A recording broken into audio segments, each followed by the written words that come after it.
लिए हम लोग देखेंगे इसमें कि अपना फिजिकल कैश बैलेंस मतलब जो हम लोग के हाथ में काम करने के बाद या काम करते टाइम, और मोबाइल में कैश बैलेंस उसको कैसे चेक करना है और उसको कैसे बराबर करना है जो बराबर नहीं है।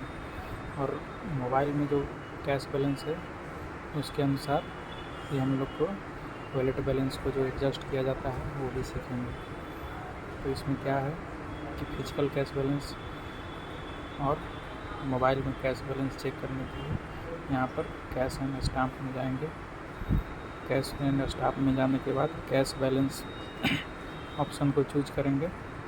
यहाँ पर डेट वाइज चूज कर सकते हैं, किसी सिंगल डेट का भी, मान लीजिए कि 1 तारीख का चूज करते हैं, 1 अगस्त का, तो इसमें 1 अगस्त का हम लोग को दिखेगा ओपनिंग बैलेंस, टोटल रिसीप्ट कितना हुआ, टोटल पेमेंट और टोटल क्लोजिंग बैलेंस। अब मान लीजिए कि एक ड्यूरेशन का चूज करना है 1 से लेकर 10 तक,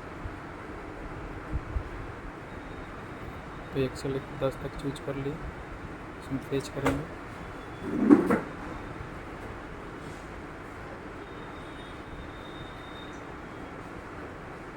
लेकर 10 तक चूज किए, फेच किए।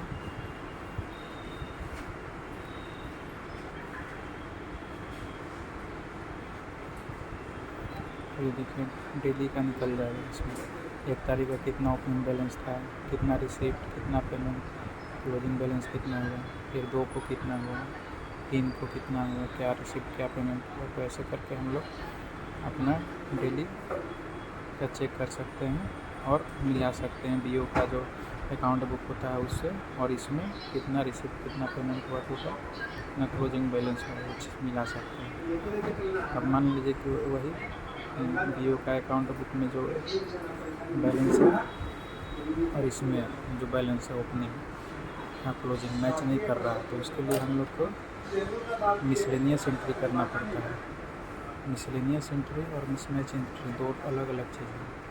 मिसलेनियस एंट्री कब किया जाता है, जब हम लोग का बीओ का अकाउंट बुक का ओपनिंग बैलेंस, क्लोजिंग बैलेंस और मोबाइल का जो कैश बैलेंस रिपोर्ट है वो मैच नहीं करता है, तब करना पड़ता है। तो इसके लिए मोबाइल में मिसलेनियस एंट्री करने के लिए हम लोग जाएंगे काउंटर ऑपरेशन में। काउंटर ऑपरेशन में जाकर मिसलेनियस एंट्री है यहाँ पर जाएंगे। अब हम लोग रिपोर्ट से पता चल जाएगा कि कौन कौन सा फेच नहीं किया है सब, तो फिर यहाँ से चूज करेंगे। अब इसमें सब नीचे में देखिए पेमेंट एंड रिसीप्ट है, तो मान लीजिए कोई पेमेंट का जो है अमाउंट फेच नहीं किया है, तो रिपोर्ट से पता कर लेंगे हम लोग। फिर यहाँ पर एडजस्ट में जाएंगे, यहाँ पर अमाउंट डाल देंगे किसका है, मान लीजिए कि 5000 है, IPPB का विड्रॉवल वो नहीं फेच किया, तो यहाँ पर 5000 डाल देंगे, यहाँ पर डाल देंगे IPPB विड्रॉवल, सबमिट कर देंगे, हो जाएगा वो। फिर मान लीजिए कि कोई पेमेंट रिसीप्ट का है, मान लीजिए IPPB का है, डिपॉजिट किए, कोई अकाउंट में फेच नहीं किया, तो उसको दिखाने के लिए यहाँ पे रिसीप्ट में जाएंगे, डाल देंगे अमाउंट, यहाँ पे लिख देंगे IPPB डिपॉजिट नॉट फेच्ड, ऐसे करके यहाँ से कर लेंगे। उसके बाद फिर यहाँ काउंटर ऑपरेशन में जाकर हम लोग क्लोज काउंटर पर क्लिक करके फेच काउंटर डाटा कर लेंगे, यहाँ कर देना है। यहाँ पर हम लोग को जैसे आ जाएगा, अभी हम किए हैं इसमें 1 दिन का SB का डिपॉजिट फेच नहीं किया था और 1 दिन का IPPB का नहीं किया था, तो ये करके दिखा हुआ है। यहाँ पर कंफर्म नहीं करना है, बैक हो जाना है। ऐसे फेच करेंगे तो हम लोग को फिर वो रिफ्लेक्ट करने लगता है वॉलेट बैलेंस में। यहाँ से बैक कर लेंगे फेच करके, यहाँ पर वॉलेट बैलेंस चेक कर लेंगे, हम लोग का दिख जाएगा। तो इस तरह से हम लोग अपना बीओ का अकाउंट बुक का बैलेंस, मोबाइल का बैलेंस, जो जिसको कैश बैलेंस रिपोर्ट बोलते हैं, कैश बैलेंस रिपोर्ट, इसको हम लोग मैच करेंगे और इसी को मैच करने से हम लोग का वॉलेट बैलेंस भी मैच हो जाता है। तो इस तरह से हम लोग कैश बैलेंस रिपोर्ट और बीओ का लोग कैश बैलेंस रिपोर्ट को मैच करेंगे। अब हम लोग उस टाइम मिसलेनियस एंट्री कर लिए थे, अब उसके बाद हम लोग को डे इंड हो गया, उसके बाद फिर मिसमैच एंट्री का करना है। तो डे इंड करिएगा तो उसके बाद ऑप्शन आ जाएगा मिसमैच डाटा एंट्री का। अब देखिए इसमें जाइएगा तो इसमें बताएगा कितना आपका मिसमैच एंट्री है। सो तो इसमें देखिए 10,500 है। तो उस समय हम लोग जो किए थे मिसलेनियस एंट्री उसी का है। हम लोग देखिए इसमें मिसलेनियस एंट्री में डाले थे 5,000 रिसिप्ट में और 10,500 पेमेंट में। तो ये 5,000 जो है ये पहले का एसबी का है, ये जो है ये आपका इसमें बोडा रिपोर्ट में रिफ्लेक्ट कर गया था, लेकिन हम लोग का कैश बैलेंस वाले रिपोर्ट में नहीं किया था रिफ्लेक्ट, इसीलिए वो शो नहीं कर रहा है। और ये जो 10,500 जो है ये हम लोग का आईपीपीबी का ट्रांजैक्शन है, जो कि ना बोडा में रिफ्लेक्ट किया था और ना ही कैश बैलेंस रिपोर्ट में। तो इसीलिए सिर्फ इसी का हम लोग को दिखा रहा है इसमें। तो इसमें हम लोग मिसमैच एंट्री करने के लिए जाएंगे। तो इसमें क्या करना होगा, तो सबसे पहले देखिए इसमें ऑप्शन है सीबीएस का मिसमैच, पीएलआई का mismatch, IPPB data receipt payment mismatch. तो इसमें हम लोग को देखना है कि 10,500 कैसे आया है। तो 10,500 में यहाँ पर मिसमैच में माइनस में 10,500 बता रहा है। तो इसमें इनका 12,000 विड्रॉल था, 12,500 और 2,000 डिपॉजिट था।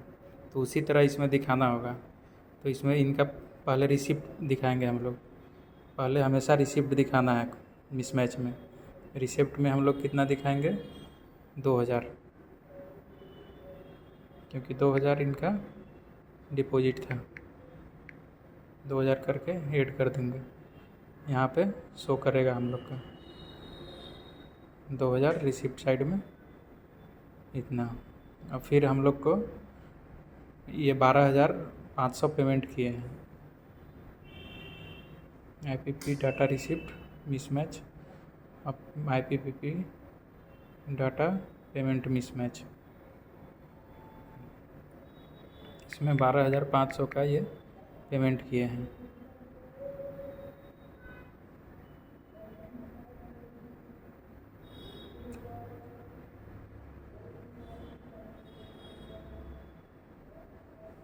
ये हो गया।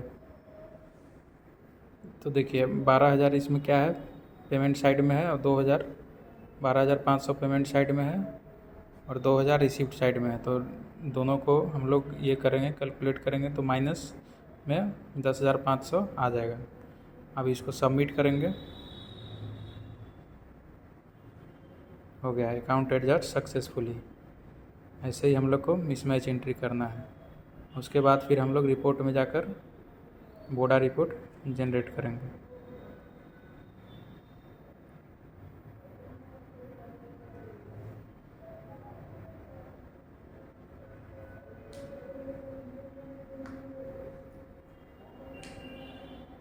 अब इनका देखिए ये हो गया है। अब इनका जो है बोडा रिपोर्ट का जो क्लोजिंग बैलेंस है और इनका एक्चुअल क्लोजिंग बैलेंस भी मिल गया और अकाउंट बुक का भी क्लोजिंग बैलेंस मिल गया है।